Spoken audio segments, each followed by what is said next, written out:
കർത്താവിൻ്റെ ഉന്നതമായ നാമത്തിന് സ്വസ്ത്രം ചെയ്യുന്നു. കർത്താവിൻ്റെ വിശുദ്ധ പൗരോഹിത്യത്തെ മഹത്വപ്പെടുത്തണമേ. കർത്താവെ സഭയിലുള്ള സാന്നിധ്യം പ്രകടമാക്കണമേ.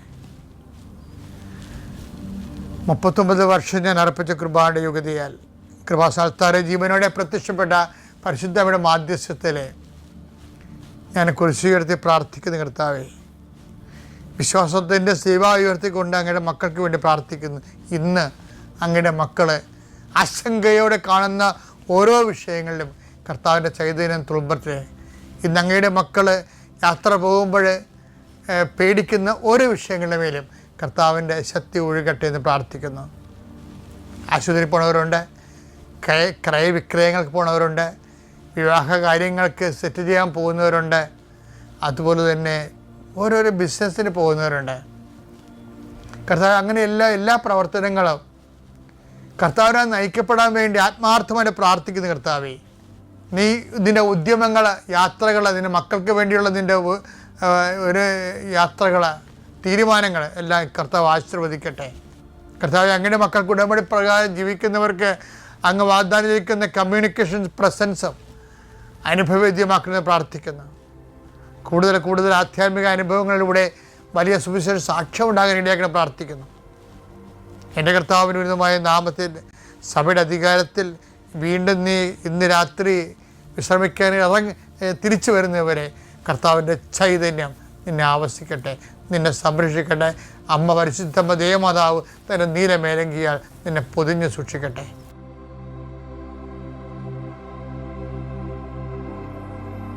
നമ്മൾ ക്രിസ്തുവിനെക്കുറിച്ച് ഉള്ള രൂഢമൂലമായ അറിവെന്ന് പറയുന്നത് നിത്യതയുമായി ബന്ധപ്പെടുത്തിയാണ് അറിയേണ്ടത്. അതാണ് ഏകസത്യമായ നിന്നെയും നീ അയച്ച യേശുക്രിസ്തുവിനെയും അറിയുകയാണ്. നിത്യജീവൻ പെർസ്പെക്റ്റീവിലെ അടിസ്ഥാനത്തിൽ ക്രിസ്തുവിനെക്കുറിച്ച് അറിയണം. ഇപ്പോൾ സാമൂഹ്യ പരിഷ്കർത്താവായിട്ട് ക്രിസ്തുവിനെക്കുറിച്ച് അതിൻ്റെ കാര്യമില്ല. ഒരു മനുഷ്യ സ്നേഹിയായിട്ട് ക്രിസ്തുവിനെക്കുറിച്ച് അതിൻ്റെ കാര്യമില്ല. ഒരു ലോക ഗുരുവായിട്ട് ക്രിസ്തുവിനെക്കുറിച്ച് അതിൻ്റെ കാര്യമില്ല. അങ്ങനെ ഒത്തിരി പേര് ക്രിസ്തുവിനെക്കുറിച്ച് ഒത്തിരി കാര്യങ്ങൾ പറയുന്നുണ്ട്. But who do you say that I am? അതാണ് വലിയ ചോദ്യമാണത്. മത്തായി 16:15 അവൻ അവരോട് ചോദിച്ചു, എന്നാൽ ഞാൻ ആരെന്നാണ് നിങ്ങൾ പറയുന്നത്? ശിമയോൻ പത്രോസ് പറഞ്ഞു, നീ ജീവനുള്ള ദൈവത്തിന്റെ പുത്രനായ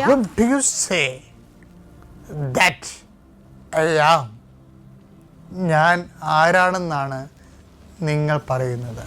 ഇപ്പം ശിമയോൻ പത്രോസാണ് മറുപടി പറയണത്. എന്താ പറയണത്? നീ ജീവനുള്ള ദൈവത്തിന്റെ പുത്രനായ ക്രിസ്തുവാണ്. അതാണ് സംഭവം. നീ ജീവനുള്ള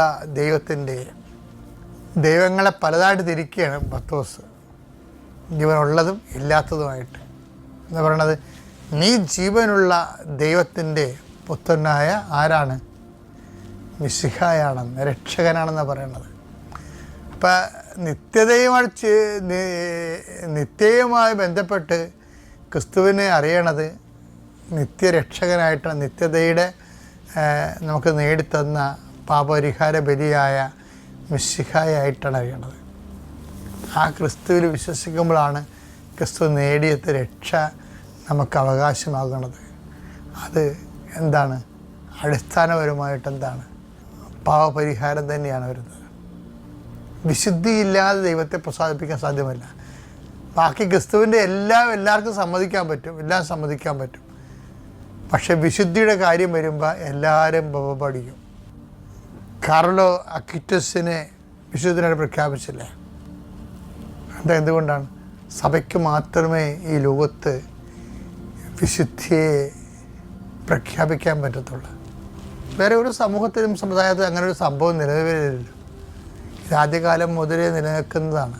വിശുദ്ധിക്ക് വേണ്ടിയാണ് സഭയിൽ എല്ലാ തരത്തിലുള്ള ആൾക്കാരും ഉണ്ടെങ്കിലും സഭയുടെ അൾട്ടിമേറ്റ് ലക്ഷ്യം എന്താണ്? വിശുദ്ധിയാണ്. അല്ലാതെ വേറെ സാമൂഹ്യ പ്രവർത്തനവും കാര്യങ്ങളൊന്നുമല്ല. അതൊക്കെ അതിൻ്റെ കൂടെ വരുന്നതാണ്. സാംസ്കാരിക പ്രവർത്തനമൊക്കെ അതൊക്കെ അനുബന്ധമായിട്ട് വരുന്ന കാര്യങ്ങളാണ്. എണ്ണ ശുദ്ധീകരിക്കുന്നതിൻ്റെ കാരണം എന്താണ്? ഏവിയേഷൻ ഓയിൽ ഉണ്ടാക്കാനും ഡീസലും പെട്രോൾ ഉണ്ടാക്കാൻ വേണ്ടിയാണ്, അല്ലേ? ഇപ്പോൾ ബാക്കി ബൈ പ്രോഡക്ട്സ് അങ്ങനെ കുറേ കാര്യങ്ങൾ വരും. ഇപ്പോൾ ക്രിസ്തുവിനെ പല ആൾക്കാരും ബൈ പ്രോഡക്ട്സുകളൊക്കെ പേരിലാണ് ക്രിസ്തുവിനെ ബ്രാൻഡ് ചെയ്യണത്. ഗുരുവാണ്, സാമൂഹിക പരിഷ്കർത്താവാണ്, വിപ്ലവകാരിയാണ്. അണ്ണന്മാരങ്ങനെ പല കാര്യവും പറയും. ബേസിക്കായിട്ട് ക്രിസ്തുവാരാണ്, പാപപരിഹാരകനാണ്. എൻ്റെ പാപത്തിന് ഞാൻ മരിക്കേണ്ടതിന് പകരമായിട്ട് എനിക്ക് പകരക്കാരനായിട്ട് പാപങ്ങൾ ഏറ്റെടുത്തവനാണ്. അവൻ്റെ ഏറ്റെടുപ്പിൽ ഞാൻ വിശ്വസിക്കുമ്പോൾ അവൻ നേടിയെടുത്ത രക്ഷ എൻ്റെ സ്വന്തമാകുകയും ഞാൻ നിത്യത അനുഭവിക്കുകയും ചെയ്യും.